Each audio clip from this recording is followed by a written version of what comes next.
organizations or in unions. And these are all young people who are actually making history right now. And I'll just show you.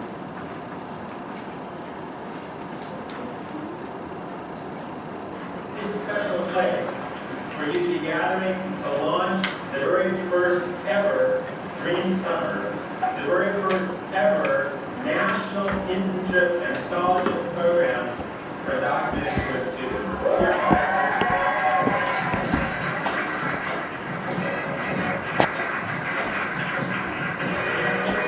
Today, and each and every one of you will continue to make history in the months and the years to come.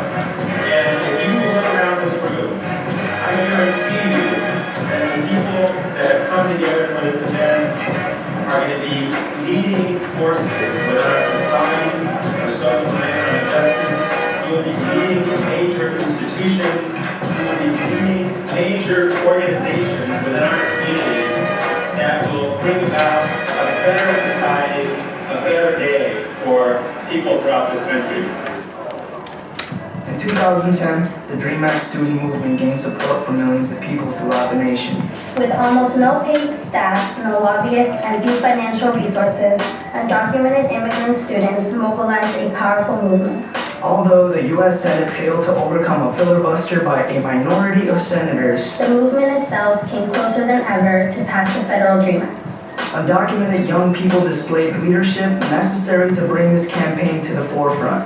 These actions included the Trail of Dreams, A journey on foot for hundreds of miles, a national caravan from Los Angeles to Washington, D.C., hunger strikes across the nation, and civil disobedient actions in the halls of Congress. in order to allow these current leaders to continue to develop their leadership skills. The UCLA Labor Center and the United We Dream Network launched a national internship program for DREAM Act student leaders called Dream Summer 2011. For a period of 10 weeks, DREAM Act student leaders interned for social justice, labor, and community organizations. During the 3-day training, interns engaged in talking circles, trainings, and workshops. From Kent Wong, the director of the UCLA Labor Center, Reverend James Lawson, an iconic figure in the civil rights movement, Pablo Alvarado, the executive director of Endalon, Peter Shea, an immigration attorney, Tom Sines, president and general counsel for MALDEF, California Assemblyman Gil Cedillo, among many others. Dream Summer 2011 was a historic event. It created the space and network to connect with dreamers, professionals, allies, and organizations throughout the nation.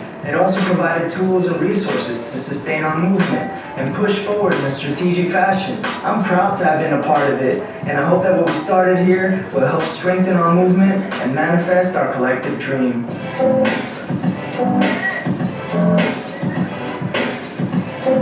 am happy. I have a dream. I got a dream. One day. We gonna work it out. One day. We gonna work it out. One day.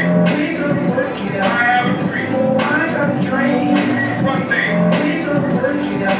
One day. We gonna work it out. One day. We gonna work it out. I have a dream. I got a dream. That one day. That one day.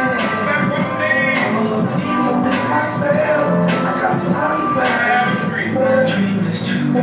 My dream is to be. My dream is to be. My dream is to be free.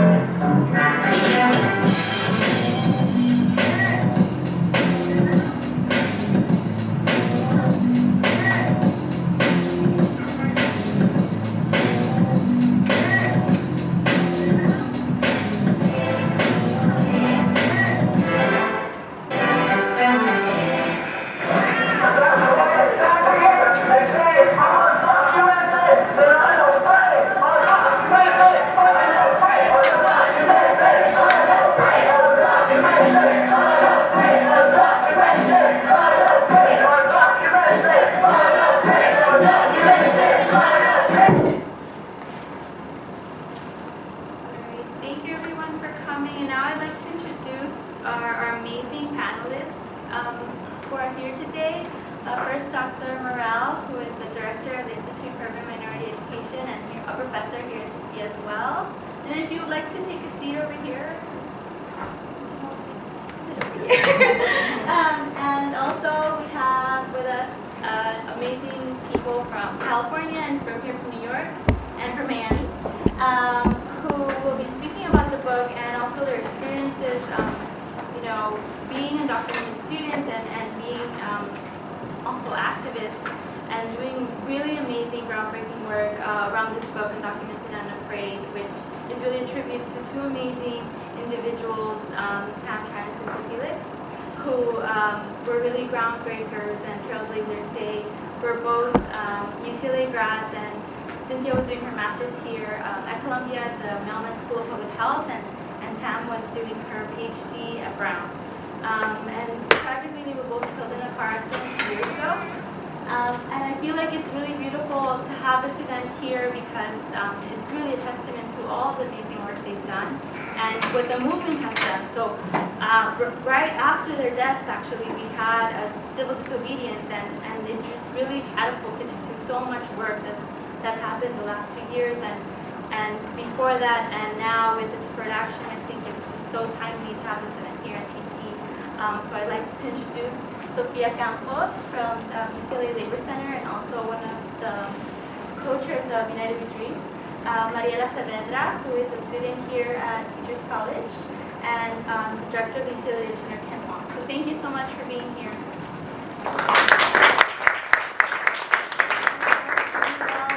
Maybe you'd like to start just a little bit about Cinthya and who she was as a person, and just a lot of people know her as an activist, but she was also like an amazing individual. So I don't know if you want to start and share a little bit about your knowledge of the experience. Okay, I'll do that. It's kind of a bittersweet moment. I've been dreading and looking forward to this since Cindy asked me to do this. As Cindy said, I'm a professor here and director of the Institute for Urban and Minority Education, but I was born and raised in California and spent 12 years at UCLA, so a lot of those people in the film were students and friends and colleagues of mine. So I met Cindy and Cinthya 10 years ago in the same summer. They were both incoming seniors at a program that I used to run at UCLA. I brought high school students from LA to the university all summer, and they learned how to conduct research and advocate on their own behalf. It was a way of helping young people to see the kind of power they had to be civic agents, at the same time connecting them to the university. So Cinthya had only been in the country a couple of years at that time, and a few things struck me about her even then at 17 that were precursors of the woman that she was becoming, and in some ways had already become. Besides the fact that, I don't know if you remember, she wore Michael Jordan every day that whole summer and was convinced that she was going to make it to the WNBA and be a basketball player. The thing that struck me about her was her discipline and her work ethic. She was a perfectionist, worked very hard, and was committed to becoming the best person she could be, not only for herself, but she talked a lot about her family, about being an example to her little sister. She struck me as someone who was focused, very quiet at the beginning of the summer. She was still, getting used to doing work in English and speaking in English, but the times when she became most vocal was when she was talking about injustice. And she had a group, and her group research project, they were focusing on quality teachers. Right? And she became really adamant about how important it was for kids to have access to good teachers. And so that same year, they were applying to school, and Cinthya was crazy about UCLA, everything UCLA. Ended up applying to UCLA and getting accepted, but she couldn't work, and it was very difficult for her to get any kind of aid, and she was afraid she wasn't going to be able to attend UCLA. But she ended up coming, as you all know, working at the institute that I was associate director of at the time, and just was such an amazing person to have around. And so I had a chance to watch her as a 17-year-old and watch her through college and post-college. She continued to work for us in this institute. And one of the things I remember about her working in the institute was how hard she was on the other kids. And she was perfectionist. And her sister came through the institute a couple years later, and she was super hard on her sister, so hard her sister said, don't let Cinthya be in my group, don't let her be by me. But she took it seriously. Right? And that was one of the things she said, this is real work, right? I think about Cinthya every day and the work that we do. And one of the things I think about is that we have work to do. Right? And she would never let us forget that. We have work to do. Right? And you have got to be as solid as you can be because your excellence matters. Right? And she held herself to an extremely high standard, and she held everyone else around her to a really high standard. It was as an undergraduate that she began to get involved with a lot of the things that became an organization on campus that was for undocumented students. And it was in that role that I began to see what was someone who was an extraordinary individual becoming like a national leader before your eyes. And how she was such a model to the people at UCLA, and undergraduates that are here in the room can attest to it. And some of the students who ended up in a lot of the movement that was in the video were kind of mentees of Cinthya.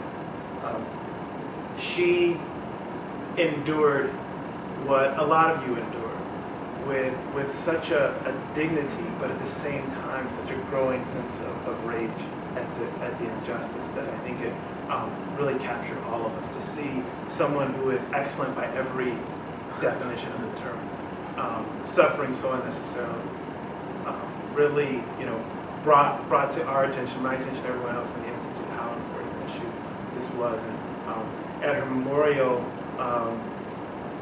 they showed a video, and I didn't know the video was being made, but I knew Cinthya during that time. They went to Seattle, right, to get driver's licenses.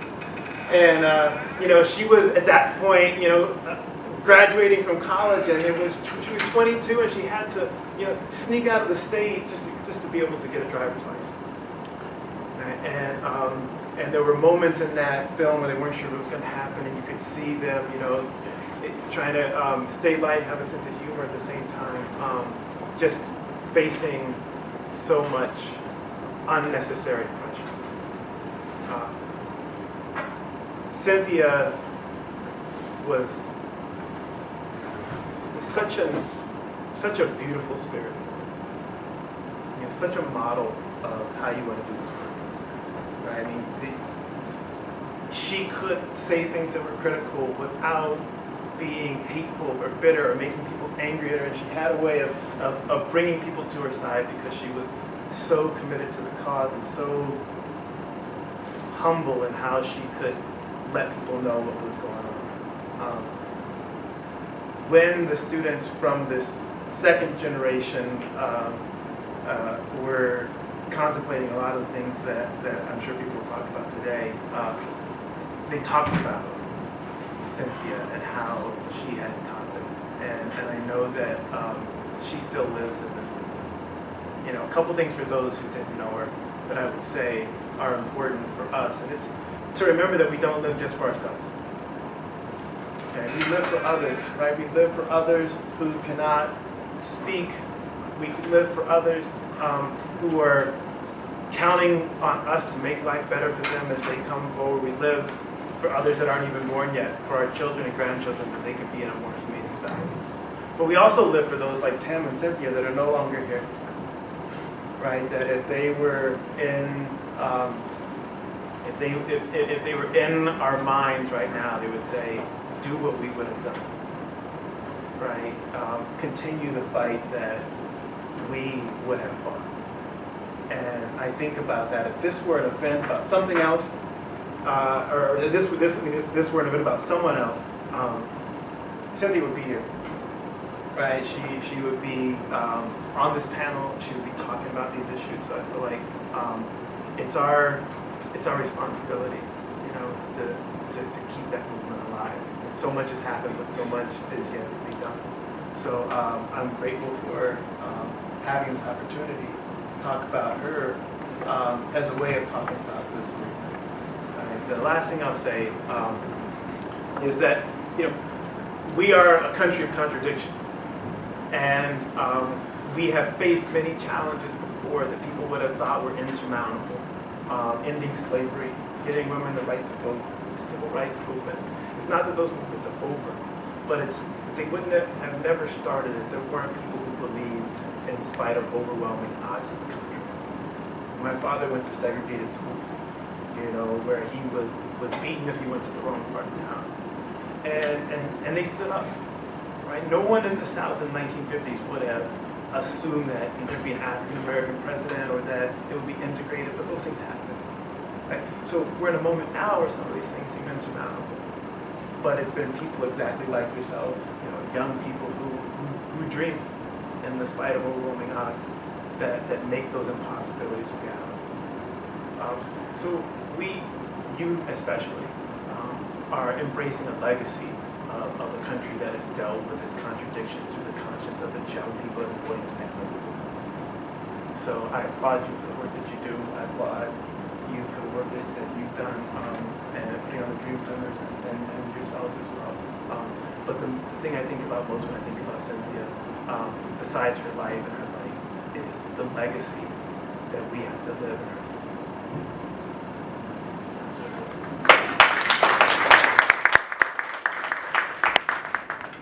And now I'd like to introduce Sofia Campos. I'll push play, but if you want to give a preface to the show. I'll introduce it really briefly. So, hi, I'm Sofia. How many of you have an undocumented friend? I guess just to get a vibe of what's here. Have an undocumented friend? Okay. How many of you know somebody who's undocumented? Or have ever met somebody who's undocumented? Okay, good amount. Great. So if you haven't, I'm here. I'm undocumented. I actually came here when I was 6 years old from Peru, but I didn't know I was undocumented until my senior year of high school. So for those of you in the educational realm, there's definitely no one story, right? It's a case-by-case kind of deal. So just to start off on that note, this video is about our book, Undocumented and Unafraid, Tam Tran, Cinthya Felix, and the Immigrant Youth Movement. And so the first half is about the legacy that Tam Tran and Cinthya Felix left with us and for us. I went to school with both of them, and they were good friends. They were mentors. They would come back every year to do graduate school mentorship for us who were undocumented at the undergrad level, letting us know that undergrad wasn't it, that we could go on to graduate school, right? That there were no barriers, that regardless of being undocumented or not, we could push forward, be our own best advocates, and make sure that we did and we achieved our dreams. And so they were role models for us in a lot of ways. And the second half of this book is about the Immigrant Youth Movement that we've been able to build over the years. United We Dream, which I was just elected chair of, is the largest and first national organization that represents undocumented youth in this country, and we first began in 2009. So in only three short years, we've grown a lot.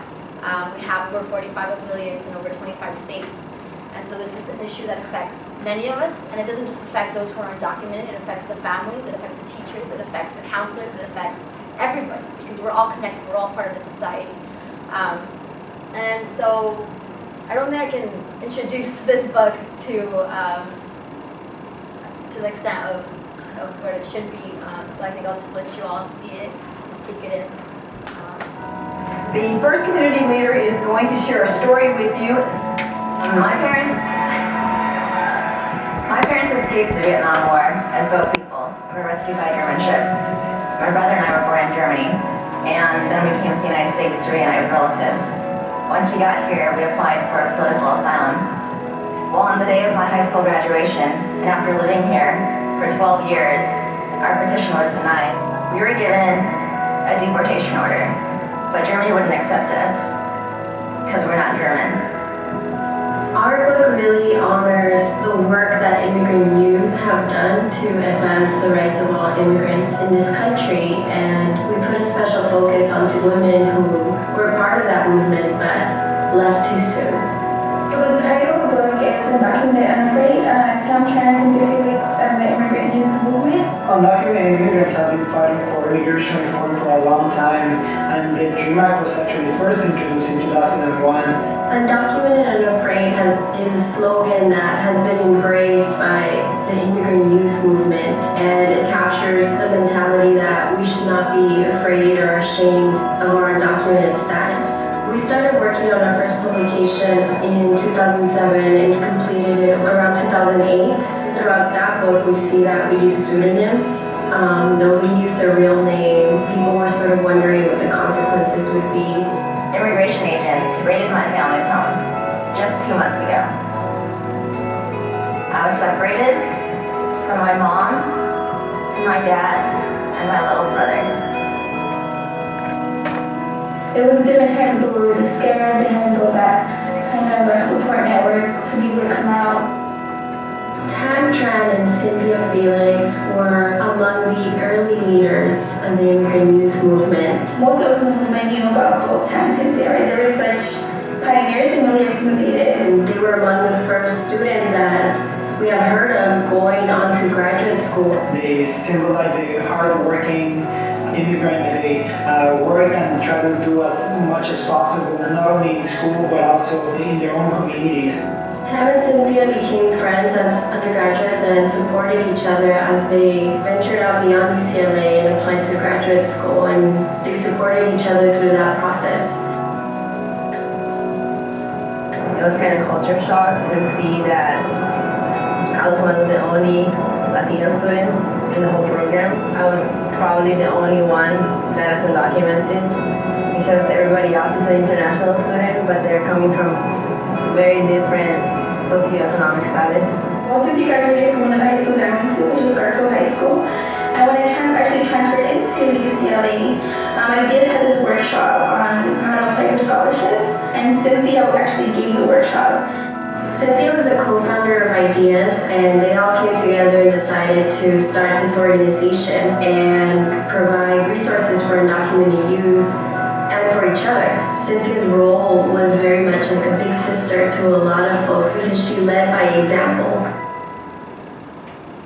Tam came into the movement as an activist, as a person who was among one of the first people to be unafraid of her status. Senator, I've been raised as an American since I was 6 years old. I graduated from UCLA and I now work at a nonprofit. That's the America I believe in. She went on to produce two very influential documentaries that we show all over the country as a tool that others can use and learn from. And they never told me because my family was, ashamed and they didn't really know what to say. We're a kid forever because right now I can't get any form of real government ID to prove my age. There are all of these constant reminders. Every store and bank and transaction with an ID and every place of work, every travel poster, everything is a little post-it that says not yours. She really showed us how important it was to really document ourselves and take control of the image that people have of us. When we all found out that Tam and Cinthya passed away, there was an overwhelming sense of loss. You saw sort of the ripples they left of who they touched, beyond the fact that they were so involved in the immigrant rights movement, but that they were able to be such great friends after they gave those workshops or after they gave their speeches.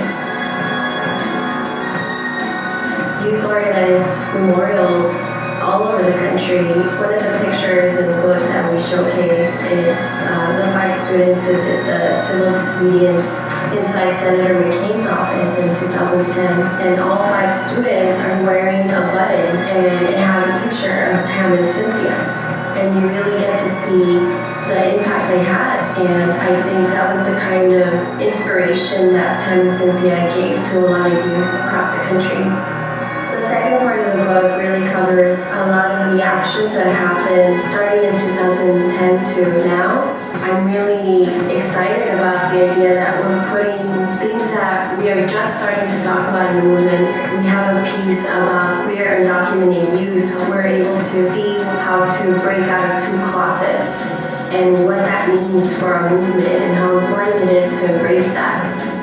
Mainstream media, there's a picture painted of what an immigrant is, what's so great about including the API student organizing piece in this book is that we see a picture of what it means to be an Asian undocumented student or youth activist.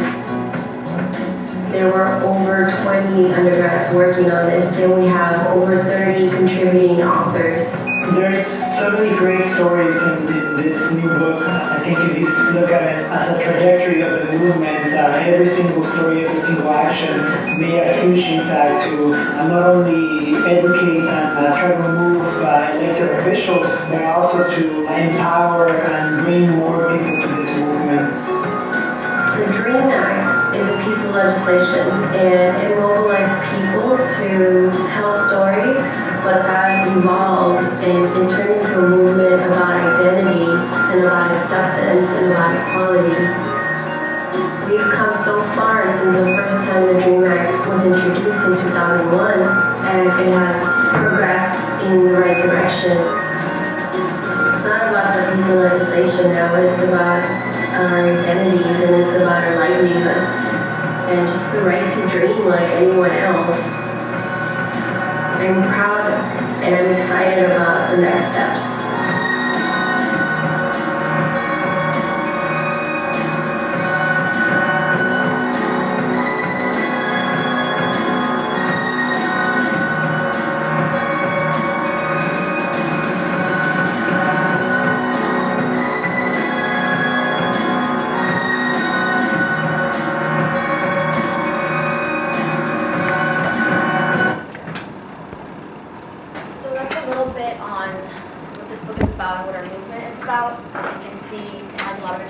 A lot of layers, and a lot of stories in it. And stories are really the basic unit of our movement. It's really what allows us to come out, not just as Undocumented and Unafraid, but as a person, right? As being okay with this part of what has to be, what is imposed upon us as an identity. There's no indicator that tells you who is undocumented and who's not. There's no accent, no color of skin, nothing, unless the person actually tells you that they're undocumented, right? Or unless, unfortunately, they're in a detention center or they're being deported. And so this movement has grown significantly, and I think it's important to know, that women and LGBT communities have been at the forefront of this movement. It's important to know that educators are one of our key allies and that they are really the first line of defense, the first line of support groups that we encounter. My college counselor personally told me that I could not go to anything but community college once he found out I was undocumented, even though before that, the sky was the limit. But my parents were the ones who told me step by step we could do this, right? And so one of the things that we focus on as the New Dream as part of our DEEP program, which is the Dream Educational Empowerment Program, is making sure that our counselors and allies are aware of this, right? Aware of the language that we use as educators, aware of the message that we're sending, whether intentionally or not, when you talk about illegals, right? Or when you talk about people not paying taxes, which is a huge misconception, right? Just being educated on this issue and understanding that we're all human beings, understanding that there is no one person who can be illegal, understanding that we do pay taxes, right? Understanding that we don't have certain rights that others do have, is really, really important to be able to confide in your counselor and have them understand those things. So, and that goes across the levels, educators, but also psychologists. I understand that there might be some in the room, therapists. It's important for folks to listen and to be respectful and understand how to be good allies, and that's something that is really key to growing our movement, because it's not just undocumented youth fighting for these things, it's us and our allies, and it has to be that way. So, just a few things to touch on that and to build up. And hopefully we can talk about this more later on. Thank you so much.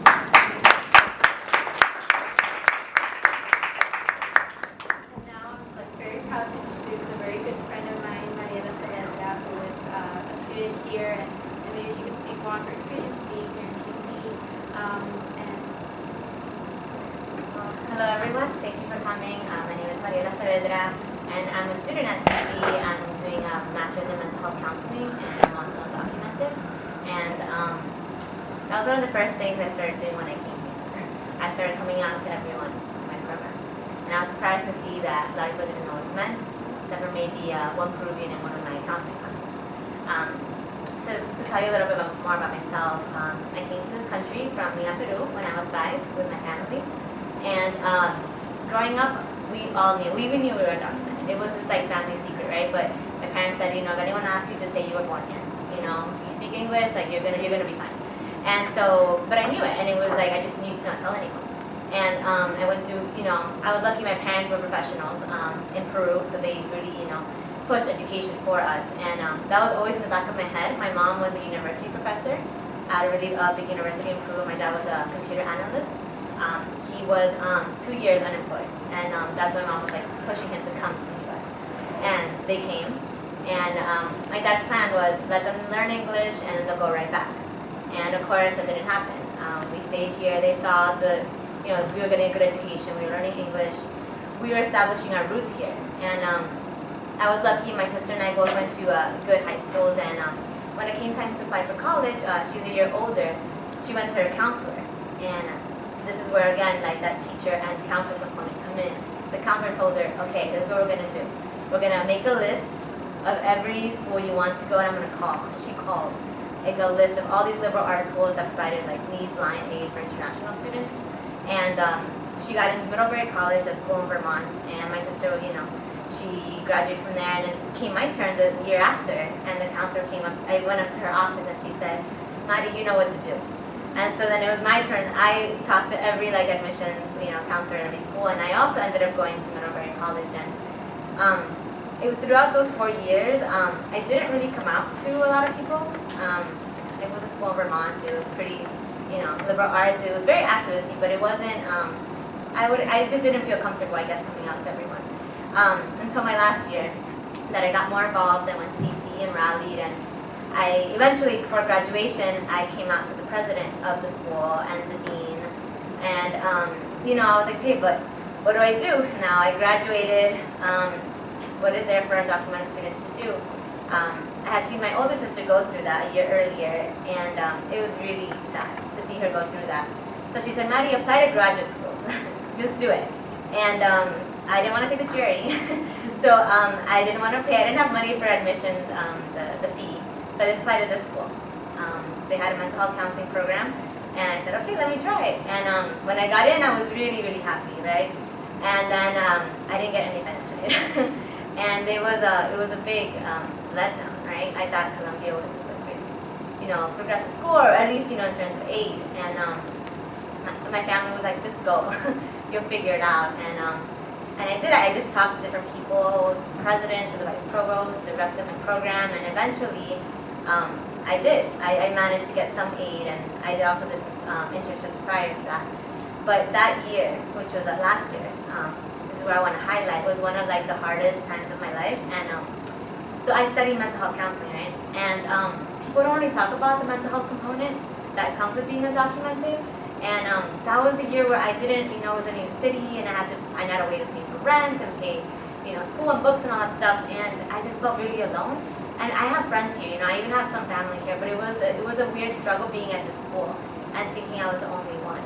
And last year I found another dreamer that goes to DC, but he's not as out. But I really want to highlight that because now I'm doing field work as a therapist in an office in Queens, and it's a constant reminder to me to take care of myself, and to I always want to tell counselors in training or teachers that it's a really big part not being able to have identification, not being able to travel, not being able to work, and because of that, I know in LA, they have started a circle project, which is basically healing circles for undocumented youth. And I was lucky. I spoke with Cinthya Felix, who was one of the creators of it, and was able to do a healing circle in Washington, D.C. this summer, and with high school students. And at first, I thought it was a hard population, right? They're a little younger, but they just came out, and they told me all that they felt shame, or they felt sad, or someone said he liked being undocumented. So that was also an interesting thing as well. And I'm really lucky to have had that experience. This summer I was part of Dream Summer, which is part of the United We Dream network, and I worked at America's Voice, and I wrote in Spanish and in English about immigration. That was one of the first times I've written in Spanish about immigration. And they said, what do you want to do? And I said, I want to write about the psychological effects. And my first piece was La psicología de ser indocumentado, so the psychology of being undocumented. And I just wrote everything, and I got such a big response, and I was really nervous to have it out there. And my parents sent it to all my family in Peru, And but it was great because there's that division too in terms of language. That really I never noticed that until that point. But now I'm here at TC, and I'm really happy to be here. And well, besides thanking you all, I just want to kind of also point out again the mental health component. There's a lot of depression, anxiety, and suicidal thoughts that a lot of our community faces. And Obama recently came out with deferred action for dreamers. And I have my appointment next week for my fingerprints. So it's great, right? But that's a big life change. A lot of us are so used to being so limited, right? And this is a big transitional moment for us. So I'm honestly like scared because there's so many opportunities out there. But also my family is still in the same situation. And so that's a constant reminder when I go home that nothing has changed for them. So that pushes me to keep fighting. Thank you.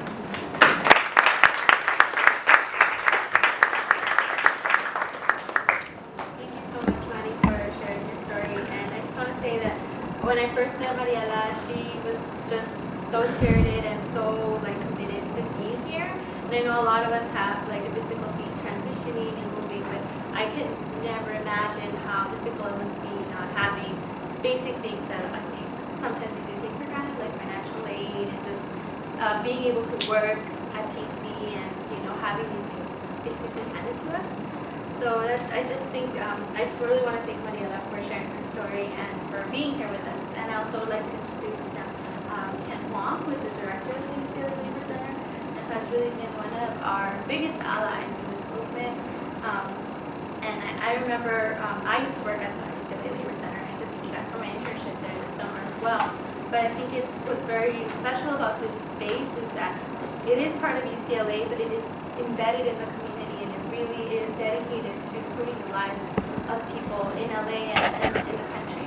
And I feel very privileged to be able to work there and be doing this work, and being able to work with amazing people that you saw in this video, and many that you probably won't see, but are always on the ground doing this work. So thank you so much for being here, Ken. Thank you. Thank you, Cindy, for organizing this event and for all of your amazing work in helping to build this movement. Dr. Morrell led off by saying that this is a bittersweet day, and it is for me as well. Sofia and I came from a presentation of the Ford Foundation earlier today to present our book and to talk about the work of Dream Summer, to talk about the National Book Tour. And the very first time I spoke at the Ford Foundation about the issue of undocumented immigrant youth and presented our first book, Undergrads, was with Tam Tran. And Tam took the train down. She was a PhD student at Brown University. And we spoke at the Ford Foundation upon the invitation of my former colleague from UCLA, Jeannie Oakes, who is now working at the Ford Foundation. And she organized a national conference on access to higher education, and particularly focusing in on marginalized and disadvantaged communities that have been historically denied opportunities for higher education. And we had this national gathering of professionals in the field, and when Tam spoke, we were amazed at how many of them in the room who had dedicated their lives to educational access for underserved communities had no clue about the issue of undocumented students. And this was back in 2010. So that was the first time I spoke at the Ford Foundation on this issue. And after the conference, Tam and I took the train up to Columbia to visit Cinthya Felix, who was in school here. We visited her office, the place where she was doing work on researching the Latino community's health needs. She was in the public health school here at Columbia. And she shared the challenge of what it was like to be an undocumented student here at Columbia and to not have educational and financial resources that other students had, and the difficulties and the struggles that she encountered. So not only was she in school full-time, but she was working in this internship program surveying the public health needs of the Latino immigrant community, and she was working at an Italian restaurant serving food because she needed to survive. She needed to raise money to stay in school. So that was the last time I was here at Columbia with Tam and Cinthya. So it is a very bittersweet day for me to come back here and to feel their presence with us.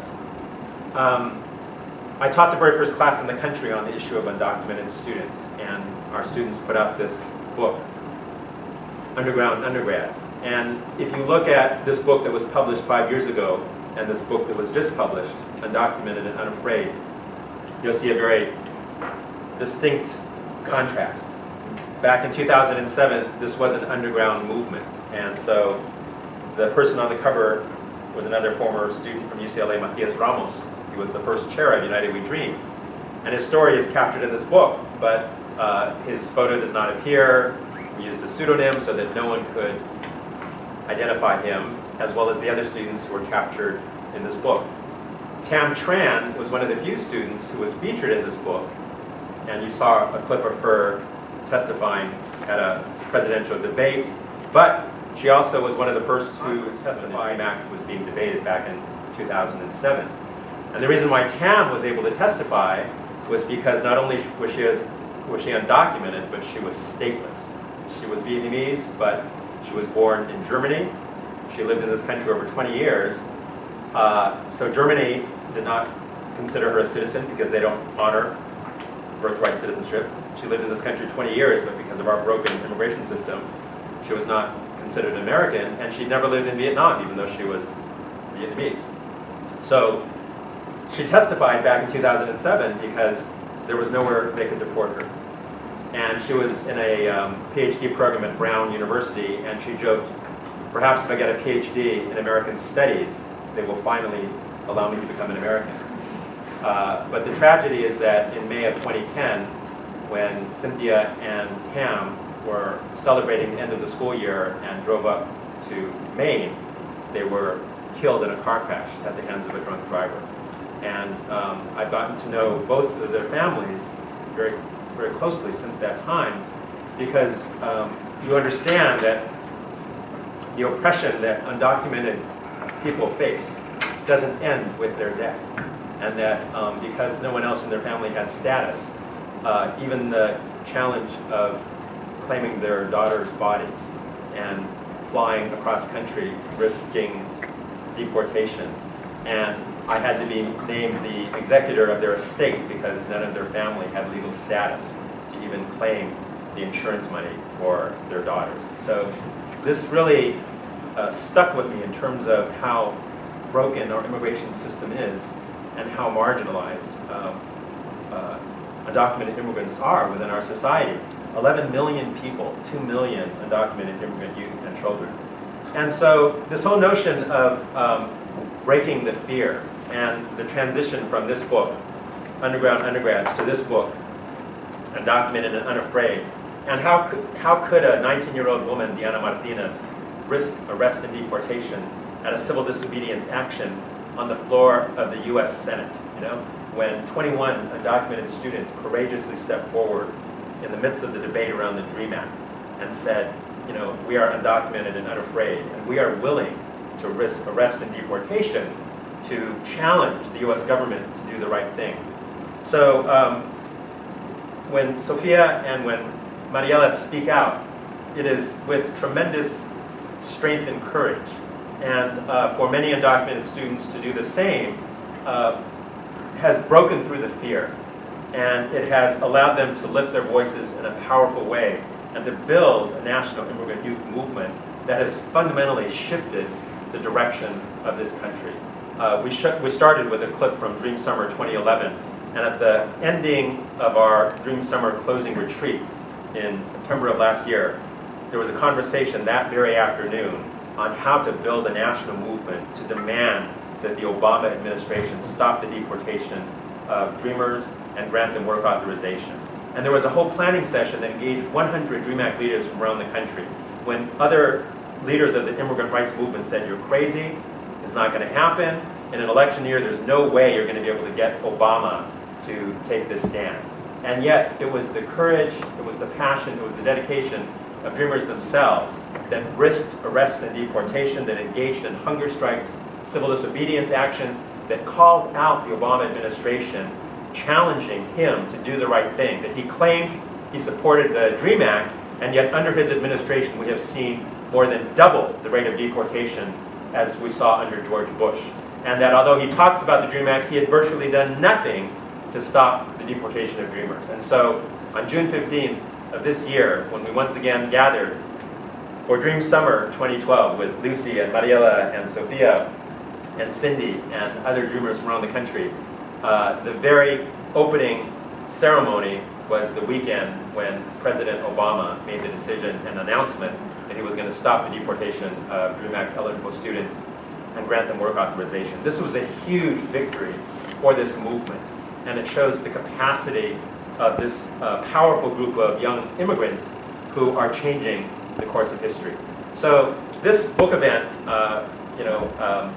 Sofia and I just came back from Arizona last week, where we did a book event at Arizona State University and Phoenix, in Tucson. And it's so amazing to see the courage of Dreamers in this backwards, reactionary, racist environment where Sheriff Arpaio is parading undocumented immigrants in 110-degree weather as if they are animals and spectacles. And when Jan Brewer, the governor of the state of Arizona, the day that Obama makes this announcement, declares that not one dime of public resources is going to go to deferred action recipients, no driver's license, no public education resources. And at Arizona State University, in a place where there used to be 300 DREAM Act students, now there are 12 because of the horrendous denial of public access. When the state of Georgia is expelling DREAM Act students from higher education, even those who are paying out-of-state tuition, who are subsidizing the tuition of U.S. citizens based on racism and hatred, they're throwing them out of higher education in the state of Georgia. So this is a new civil rights movement. This is a new fight that speaks to the broken immigration system and the necessity of all of us to stand up and to demand the passage of the Federal DREAM Act, to demand immigration reform. So this book tour that we are embarking on, we've already done 40 to 50 around the country, and the school year is just beginning, so we're going to be going out to campuses all over the country. We would encourage you to help us with this endeavor, to sponsor book events in your classrooms, on your campuses, in your communities, to get the word out, to encourage faculty members here to use it as a teaching curriculum. I'm teaching beginning this Monday once again at UCLA a class that's now using these two books as our curriculum, and once again capturing and lifting up the stories of undocumented students, because there is power in their voices. When Sofia speaks, when Mariella speaks, they change the hearts and minds of people throughout this country. And so it is our obligation to continue to lift the voices of undocumented immigrant youth, to open up the doors of higher education, to stop the systematic blocking of access to higher education for undocumented students in so many parts of the country, and to pass meaningful immigration reform, including the Federal DREAM Act. So this is a powerful movement, this is a powerful fight, but they cannot win it alone.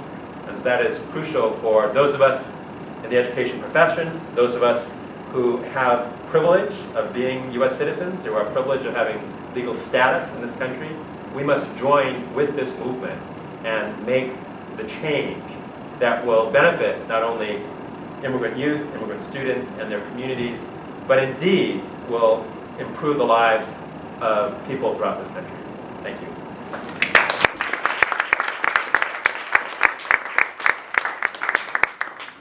Thank you, everyone. And I'll move into questions right now if you have questions for the panelists, but I would just like to say that for me this is very personal because I knew Tam and Cinthya and we were at UCLA together, and I knew that when I applied to grad school they would be here, and that's what I always thought. So it's very hard sometimes to be here because I know I feel their spirit here, but it makes me feel like this is the least I can do, or being involved. And even though I was undocumented and now I'm a resident, a permanent resident, it was a very long journey and a huge transition. And I feel that even though my status has changed, my family's hasn't, my friends hasn't, and so much of this country is still living this every day. So I think it's so important for us who are in this institution, and even if we're not, just as people, as humans, to realize that this issue is just much more than someone you might know. It's really affecting us as a society and what we can do in the future. I'm in higher ed now, and I feel that it really has to do a lot with my friends, because they really set that path for me to follow, and I don't think I would be here if it wasn't for these amazing women and amazing people that I've had the privilege of, organizing with. And I've been really privileged to be in those spaces, to be at the Senate building when this action is taking place, and to be organizing. And I actually really miss that, but I know that being here now is my new role. And I'm so happy that you all are here, so I'm going to open the floor for questions. If anyone has a question, you can just raise your hand. So I am a doctoral student parent, and I'm just really inspired by all of these stories. I'm interested in teacher education. Can you speak up? Yeah, we can't hear you. Sure. I'm interested in teacher preparation and teacher education, and I'm just really inspired by all of your stories.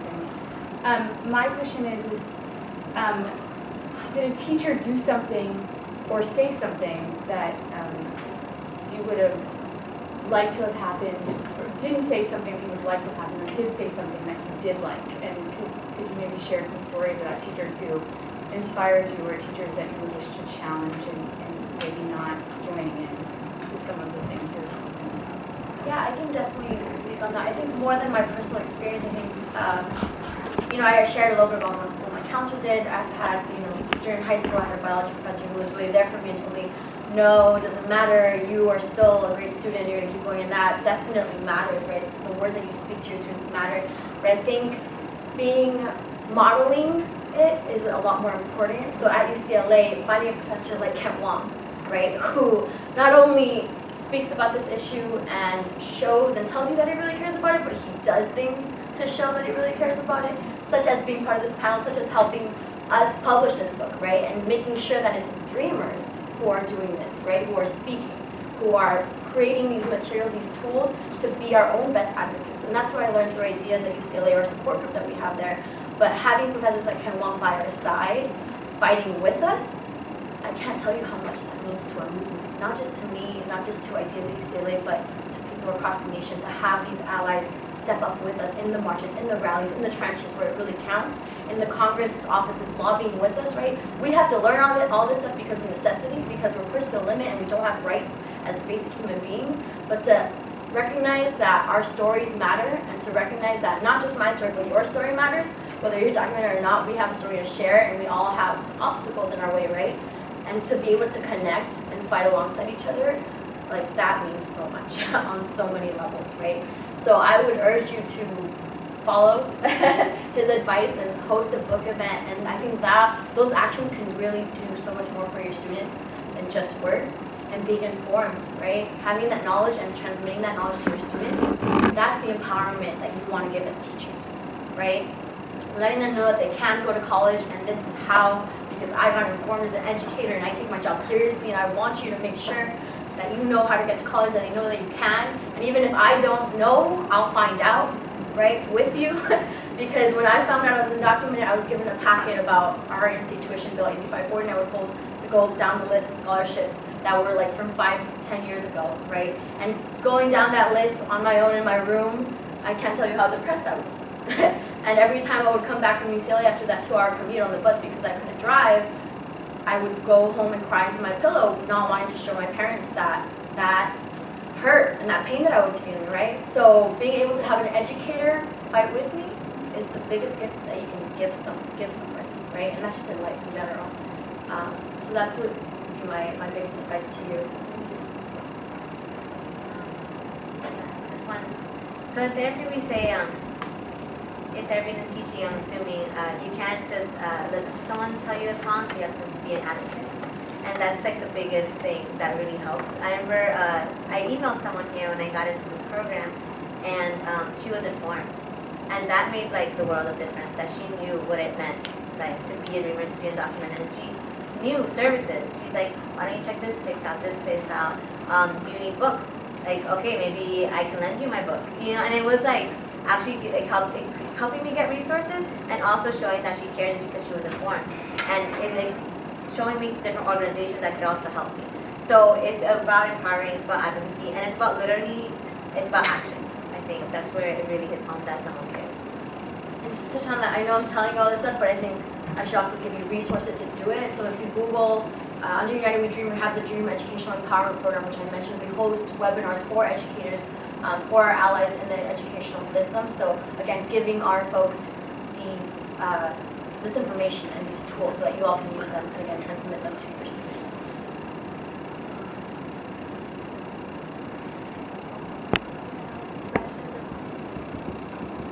Are there anything, like, do any of you know anything about the immigration laws in Canada, or how Canada is done?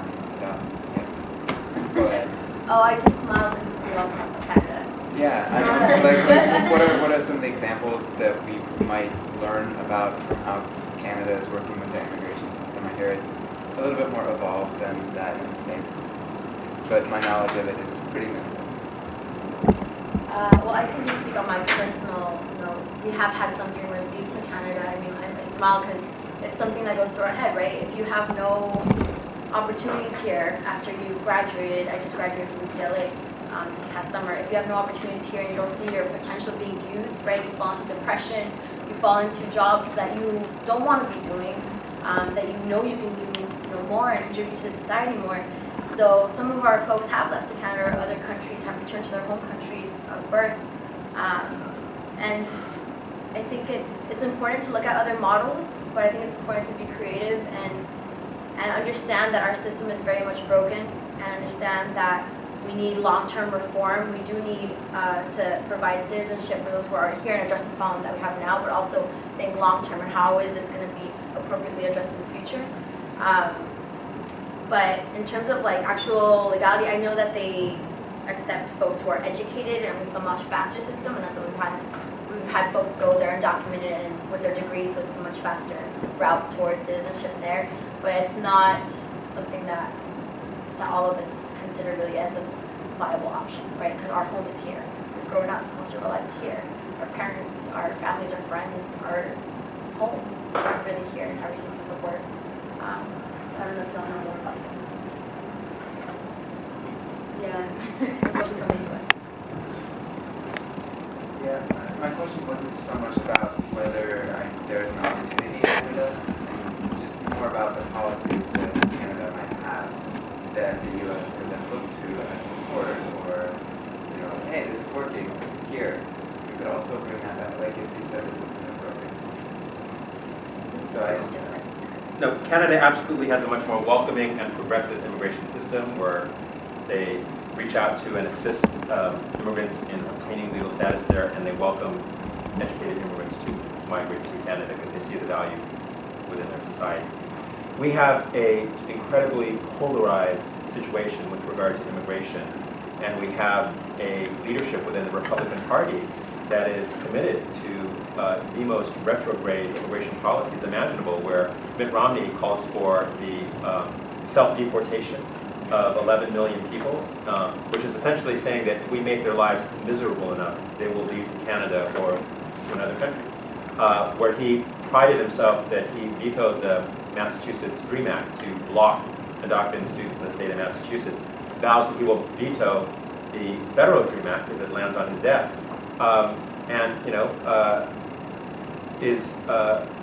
Has brought a running mate, Paul Ryan, who also prides himself that he was one of the people that voted against the DREAM Act when it appeared before Congress. So this is a very, if you listen to the Republican debates before he was nominated, he was attacking Rick Perry from the right on immigration policy, denouncing Texas policy of providing in-state tuition and state financial aid. So, this is a very ugly political climate with regard to the discussion of immigrants and immigrant rights, and a real vilification of immigrants within our society. So, that's why, particularly for those of us in the field of education, it is so crucial that we lift up the voices of reason with regard to the immigration debate and take on the blatant racism that we are witnessing with regard to anti-immigrant hysteria.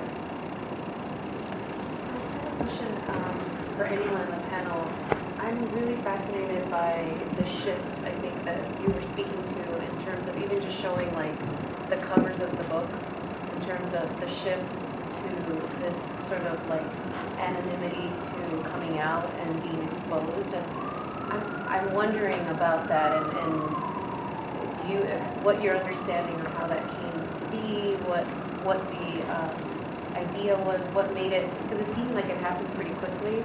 Like I feel like when I first started this research, I was definitely always thinking about protecting the identity and that, and then how very quickly around like 2009 and beyond, it sort of shifted. And I mean, it's very moving and it was a powerful shift, but I just wonder about that, if you guys can speak about it. I think it actually took a really long time for that shift to happen, and I think maybe it's not as noticeable, but I was at UCLA, or with Tam Tran, I was at UCLA, and I graduated in 2007, and even back then in 2007, when the first undergrad was published, it was a lot about anonymity because of, I think, it was still like a growing movement.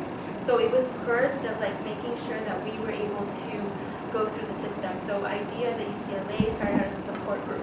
And we were very clear on that because there were so few of us at UCLA and in other institutions of higher ed that were actually going through this pipeline.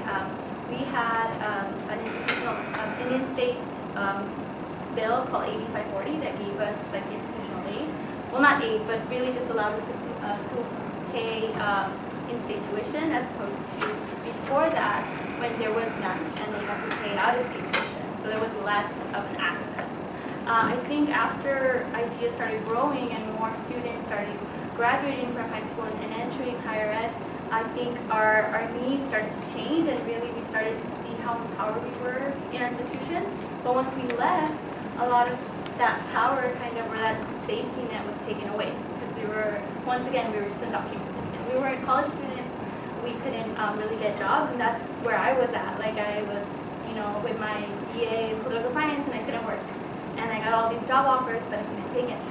And I realized that there had to be something more, especially after college, and a lot of us were in the same boat, where we had graduated because of these in-state tuition bills that helped us get through, but we still didn't have any structure. So we created, we started like an alumni group, which then extended to more community organizing, because we realized that this issue would not just affect us during our educational years, but really it affected us the rest of our lives. And that's when we started growing, and we started really seeing how, it's not just us, it's our parents and everyone who goes through this issue, it's a community issue.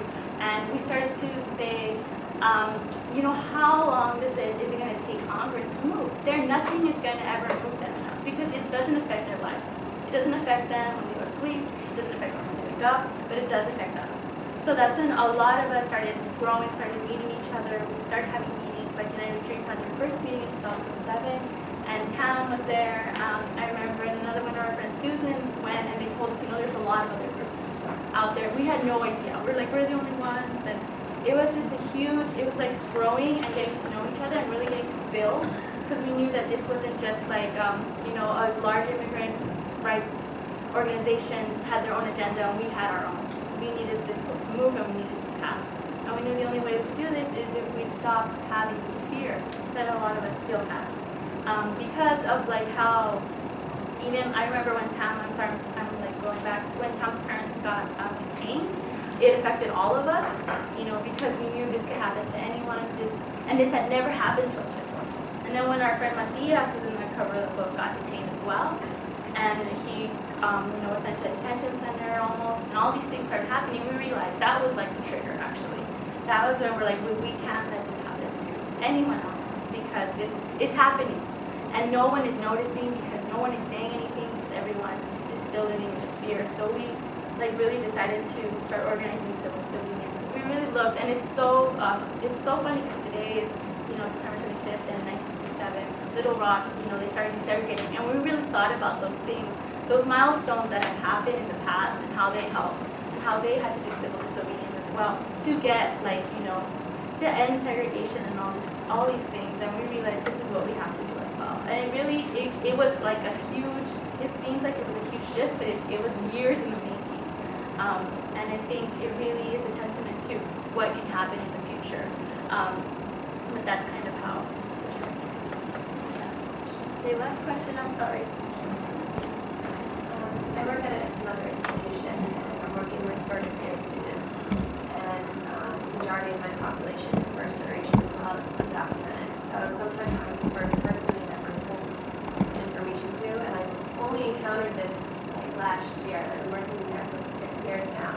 So what is advice that you can give me as far as working with these students that come after the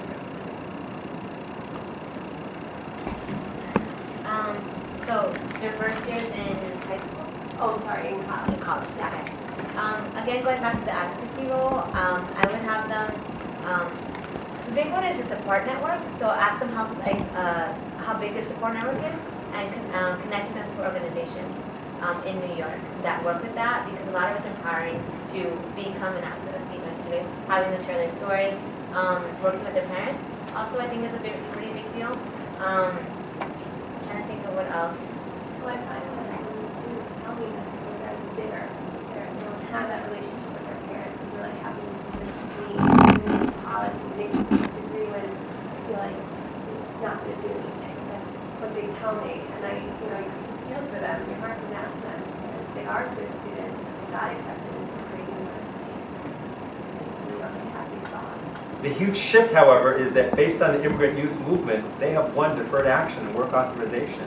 So it is a new day where immigrant youth who are undocumented now can emerge from the shadows without the fear of deportation and can get work authorization. So United We Dream is doing great work all over the country in educating immigrant communities, students, that this is a time that people need to come forward and apply for deferred action.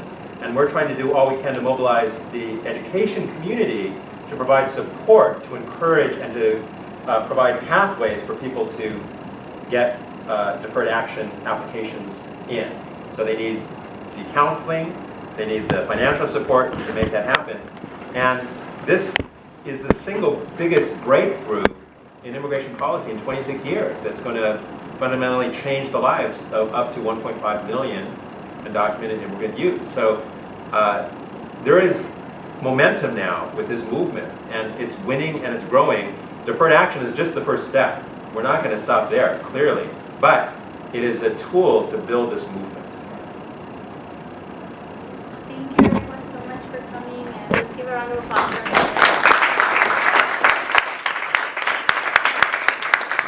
I just want to give a quick shout out to other people who have been, leaders of this movement, Eder and Chris and Jong Min. And we have books on sale for only $10, and Cindy's one of the authors, so you can get her to sign it right here. $10. Yeah. And we have some of the old ones too, $10 as well.